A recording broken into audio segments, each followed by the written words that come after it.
भलेसा भड़गी पंचायत में हूँ और मेरे साथ खास बातचीत के लिए प्रभु सिंह हैं, जिनको भलेसा में जो है नंबरदार हो या चौकीदार है, उसका जो है प्रेसिडेंट बनाया गया और बिना मुकाबले इनके अपोजिट में कोई भी नहीं खड़ा हुआ। इस तरीके से आज भड़गी पंचायत में लोगों ने आपका वेलकम का एक प्रोग्राम यहाँ पे रखा हुआ था। आपको हारों से जो है वो नवाजा। यहाँ पे कहीं ना कहीं भड़गी की पंचायत के जो लोग थे बहुत खुशी में थे, क्योंकि आप एडिशनल चार्ज आपको भड़गी का भी था नंबरदार का, तो बहुत खुश हुई है क्योंकि इनके एडिशनल जो नंबरदार थे उनको ब्लॉक का जो जितने नंबरदार हो या चौकीदार का प्रेसिडेंट बनाना तो बहुत बड़ी बात होती। खुशी महसूस होता है कि अगर हमारे नंबरदार को इतना बड़ा ओहदा मिलना, तो क्या कुछ इन लोगों के लिए कहेंगे?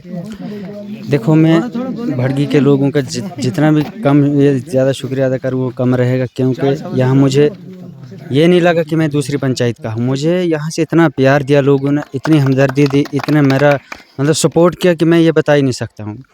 26/3/2020 को मुझे यहाँ का चार्ज मिला है, तब से मैं यहाँ पे कंटिन्यू चल रहा हूँ और मुझे ये महसूस ही नहीं हुआ कि मैं दूसरे गांव में हूँ। अपने गांव से भी ज़्यादा इन लोगों ने मुझे प्यार दिया। जिन लोगों ने आपको चुन के प्रेसिडेंट बनाया, तो सरकार से क्या मांग रहेगी आपकी? क्योंकि आपकी तनख्वाह जो है नंबरदार जितने भी हैं 1501 रुपये, तो क्या सरकार से मांग है आपकी? क्या आप आगे आप कदम उठाएंगे उन लोगों के लिए? कैसे आप आवाज़ बनाएंगे और सरकार से क्या कुछ गुजारिश है? क्योंकि इस वक्त नेशनल कॉन्फ्रेंस की सरकार है जम्मू कश्मीर में और यूटी भी है और एलजी का भी शासन है, तो क्या एक मांग है आपकी तरफ से? क्या आपको अभी जो सैलरी आपकी है 1501 रुपये, क्या वो तनख्वाह आपको जायज़ है? क्या लग रहा है आपको? नहीं, देखिए, जैसे हम 32 से लेकर 34 डिपार्टमेंटों के साथ काम करते हैं, जहाँ कोई भी ज़रूरत होगी वह नंबरदार चौकीदार खड़ा है इस डेट में। 32 से लेकर 34 डिपार्टमेंटों के साथ हमें बिल्कुल तैनात रहना पड़ता है। जैसा एक फौजी बॉर्डर पर रहता है, उस हिसाब से हमें भी बिल्कुल 24 घंटे अलर्ट रहना पड़ता है। कहीं भी कोई एक्सीडेंटली या कोई भी प्रॉब्लम हो तो हमें वहाँ जाना पड़ता है, कोई भी प्रॉब्लम हो गाँव में। तो मैं सरकार से यही रिक्वेस्ट करता हूँ अपने सीएम साहब और एलजी साहब से कि हमारी जो है तो तनख्वाह कम से कम मिनिमम वेजेस लागू किए जाएँ। काम को देख के, काम हमारा देखें कितना काम होता है। यानी 32-34 डिपार्टमेंटों के साथ हमें काम करना पड़ता है। ऐसा कोई भी डिपार्टमेंट नहीं है जिसके साथ हम जुड़े नहीं हैं। तो सैलरी का देखो तो ये एक मज़ाक है हमारे साथ। मैं अपने सीएम और एलजी साहब से रिक्वेस्ट करता हूँ कि हमें नज़रअंदाज ना किया जाए, काम को देख के। जो ज़िम्मेवारियाँ क्या-क्या दी हैं आपको जो नंबरदार और चौकीदार, क्या आवाज़ आपने उनकी उठानी है?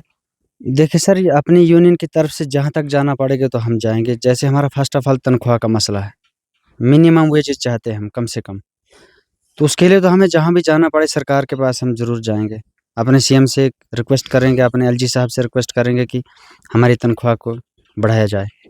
शुक्रिया हमारे साथ बात करने के लिए। धन्यवाद। और सिनू से इशरत अली साहब, सर स्वागत है आपका केएनएस में। शुक्रिया। सर क्या कुछ कहेंगे जिस तरीके से आज भड़गी पंचायत में लोगों ने जो है वो प्रभु सिंह जो नंबरदार थे उनके लिए वेलकम का एक प्रोग्राम यहाँ पे रखा था, क्योंकि इनको ब्लॉक का जो है नंबरदार हो या चौकीदार का जो प्रेसिडेंट बनाया, तो इसलिए लोगों में भी खुशी थी और आज इनके वेलकम का एक प्रोग्राम भड़गी पंचायत में रखा था, तो क्या कहेंगे आप? फिलहाल सबकी मांग पर आपको बताया गया कि भाई आपको किस नंबरदार को अटैच रखना है, तो आपने इसका नाम दिया। ये भी बड़ी बात थी कि एक बहुत बड़ी पॉपुलेशन है या मुस्लिम पॉपुलेशन है, ये मुझे बड़ा अच्छा लगा। यहाँ पर ये प्यार मोहब्बत जब हो और यहाँ पर अगर 80% या 90% मुस्लिम भाई, तो आपने प्रभु सिंह का नाम, तो इससे बड़ी बात ये आप लोगों के लिए बहुत बड़ी बात है। तो मुझे बड़ी खुशी हुई कि इसने आकर अपना जो यहाँ पर ये टर्नओवर दिया, अभी भी दे रहे हैं ये बात, तो ये अच्छे तरीके से इसने अगर दिया तो ये बड़ी अच्छी बात है कि इसने भी आप लोगों के दिल जीत लिए और आपने भी इसके दिल जीत लिए और ये शाना बशाना गरीब अमीरों के साथ में रहा, और ये इसके लिए बहुत बड़ी बात है। और इसको मैं ये बार बार बोलना चाहता हूँ कि यार आज 10 आदमी कहीं जमा नहीं होते, लेकिन देखो आप किसी दूसरी जगह में जमा थे और वहाँ पर आपको अगर लोगों ने इज़्ज़त दी तो इसको आपने भूलना नहीं है। आपने इस गरीब अवाम की हर जगह खिदमत करनी है, चाहे वो पटवारी साहब के पास कोई कागज़, इन लोगों का जायज़ कागज़ जो हो वो एसडीएम साहब के पास जायज़ कागज़ अगर हो, आपने इनके साथ जाना, अपने तहसीलदार साहब के पास जाना है, आपने इनकी आवाज़ को बुलंद करना है। चाहे कल अगर यहाँ पर नंबरदारी कोई और भी आता है, बहरहाल सदा तो ये यहाँ पर प्रभु सिंह नहीं रहेगा यहाँ का नंबरदार, लेकिन खुदा न खासा कल आप लोग इसमें दूसरे किसी नंबरदार को चुनते हो, इलेक्शन करवाते हो और वो आता है, लेकिन फिर भी मैं इसको रिक्वेस्ट करूँगा, ये जो प्यार भड़गी गाँव ने आपको दिया है इसको आपने कभी नहीं बोलना है। जहाँ तक आपको हो सके आपने तहसील लेवल से मदद करनी इन लोगों की मदद करनी है जिन्होंने आपको इज़्ज़त दी। शुक्रिया। क्या नाम है आपका? मेरा नाम है अब्दुल हकीम। आप भी यहीं भड़की पंचायत में रहते हो? हाँ, यहीं रहते हैं। आज आप क्यों आए थे यहाँ?